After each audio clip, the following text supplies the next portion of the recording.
Hi, welcome to the Vergas Show. I'm Sherry Hanson. Thanks for joining me today, and thank you, Josh Hanson from Spanky Stone Hearth. Thanks Morning, Sherry. For joining me. Obviously, we're not sitting at Spanky Stone Hearth, are we? No. Well, we had contemplated that, but the weather isn't too conducive for sitting outside in November. Yeah, it is. I mean, you had a table there, you had a chair there, and we could have been by the fireplace. Yeah, we could have started the fireplace. Yeah, we could have. That's about the only thing left right now. It is. And so let's tell everybody what's going on out there. Yeah, I think in the last segment we mentioned that Spanky Stone Hearth will be rebuilding. Yahoo! Yes. Everybody was pretty happy about that, yeah. It had taken a while to come to that decision, but I think it's the right decision, and I'm not looking back on that decision as well. We're going to tentatively plan to open up sometime next summer. The blueprints are in, foundation's been poured, so I'd like to give a date, but we're not far enough along on the rebuild process to give an exact date, but sometime between May and July, I'm hoping. Okay, now when somebody drives by there, Josh, they see that you still have a portion of the building up. Yes. And then you have the beautiful lone fireplace sitting there, and that's where I know you poured your new floor. Tell us the process. The process regarding the rebuild. We were able to salvage part of the lounge area, and for those of you not too familiar, the lounge is the area where you first walk into the restaurant. You'd walk in the men's and women's bathroom where they're in, and then the hostess station. And from there to the east towards Frazee and the parking lot, that's considered the lounge. That was built in 1996. That sustained extensive smoke damage, but they were able to come in and do a soda blast, it's called. It's a process to remove the smoke and any of the ashes that were left from the fire. And the log look absolutely fabulous after that process has been done. It's amazing. It really brightens up the room. So we're going to keep that look. We'll probably just put a clear coat of polyurethane over that and rearrange the bar area a little bit so it's more convenient for the servers and the guests to come in and enjoy a dining experience. So you were able to save all those logs that were there. And then the roof, I imagine you had to do something different with that. Yes, a portion of the roof, about 45% of the roof was not salvageable, so in the meantime we've put rafters up and re-shingled that. So that's all enclosed right now. The demolition of the main restaurant took place about a month ago, and the one thing they were able to save in that process was the old stone hearth. Correct. Which is synonymous with the name itself. Mm-hmm. And so then you will put walls up and rebuild a lot according to that. Wonderful. The kitchen will be a little bit bigger.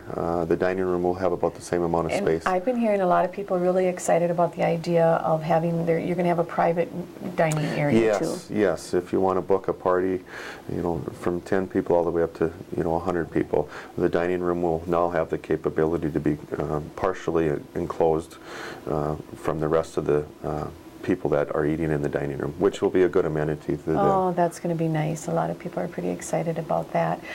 And, I mean, the Christmas season is here, Josh, and so I know that you have wonderful options for people that don't want to go out and sit on the deck at Christmas time. For sure. And I don't blame anybody for that fact of the matter as well. Food might get cold. We have started up a catering business in the meantime as well, and we do a lot of in-house caterings. We have a couple kitchens that we are able to utilize, so parties, like I said, 5-6 people all the way up to 300-400 people. We have a bunch of weddings booked coming up in the next 3 or 4 months as well. So keep that in mind if you're looking for somebody to do your catering. We still have all the capabilities and the recipes and the ingenuity to keep the catering going. The wonderful food. I mean, just because you're not able to go out to the Spanky's Stone Hearth restaurant and eat it, you're able to bring that.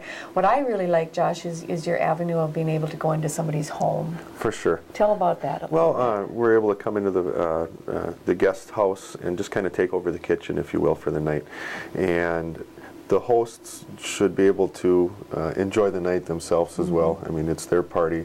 They can show off their place a little bit if they need to, or just act as the host for the night instead of worrying about the cooking of the meal or the dishes or all of the other aspects that come along with preparing the meal for the night. So you take the kitchen over, you prepare the meal, you serve it. It can be anything from just one course basic type meal, of meal, basic meal, and to a 5-10 course, but 5-course meal. It could be if they'd like. Sure.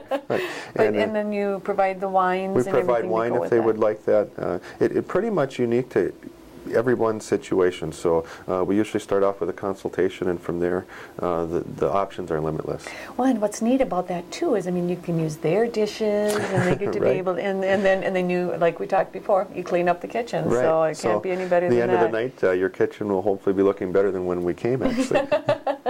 That's great. The catering idea is something that you can also take into community centers and things like that Yes, different event centers. We pretty much, we've coined our catering business destination dining, so we can pretty much go anywhere and do anything with it. That sounds wonderful, Josh. Now, I know people are talking about, they always would get for Christmas gifts, they would give a gift certificate. Yes. What are you going to be able to offer for that? Well, even though the restaurant isn't open right now, and I hope people are a little receptive to this, but with foresight that we are going to be open this spring, regardless, or maybe this summer, I think it'd be a great idea for people to get gift certificates for the grand opening. So, forward-looking people, yes, yes. Yes. So we've ordered a vast amount of gift certificates, and we're going to be doing some promotions that way, and hopefully. If you call, all you got to do is call my cell phone, which is 218-234-1685, or the restaurant is 218-334-3555, and we can get a gift certificate in the mail to you for Christmas or any type of occasion, actually. Right, and like you just mentioned, you can still call Spanky Stone Hearth Restaurant in the phone book, and it's going to ring through to your phone. Yes, it rings through to my cell phone with the technology we have nowadays. Yeah, that's it's wonderful. nice to be able to have. Now, I know the big question is out there too. There are a lot of people who still had gift certificates, Josh. You want to tell the people what you have for that? Anybody that has a gift certificate, they are still 100% redeemable. Once the restaurant opens Once this the spring. restaurant opens up again, yes. And there's a lot of people that have those concerns and questions out there. We can't redeem them for cash right now, but if you would still like to use your gift certificate, it's certainly available this spring when we reopen. Okay, and like you said, but right after the fire, it was hard to return some of those calls regarding that, and you didn't even have made decisions. If people call you now, you're a little. I mean, I'm not saying that you have a lot of free time with the restaurant building going on, but you'd be able to take those questions. Definitely take questions, and we can get the gift certificate in the mail the day of the phone call. That eases my mind for my holiday present giving. So hopefully it does yours too, because it's just a great thing to be looking forward to the future and knowing that Spanky Stone Hearth is going to be in the horizon come spring and summer again too. And the gift certificates themselves were a big part of the sales of the restaurant too, and I think they'll continue. Well, sure, yeah, it's a wonderful thing to have. Now, so let's just run that down. You've got catering going on, so people can give you a call for any kind of a catering that they want, any type of event party. they want, and if they're a little unsure, we can work through all the details.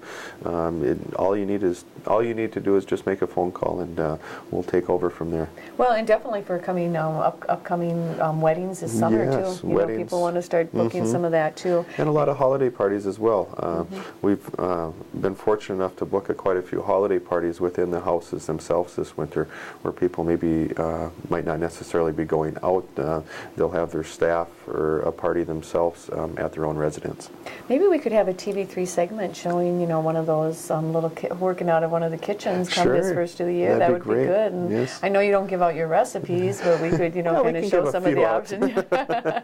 Now, do you want to give a little bit of a hint of what you might have going for a new venture too, Josh? We purchased a gas station in Vergas earlier this spring with the intent on remodeling just that this winter. Well, plans have changed a little bit, obviously, but we're going to start up a new little venture in Vergas, and it's going to be a eating and drinking establishment, not similar to Spanky's, but it'll have the same quality as Spanky's Stone Hearth.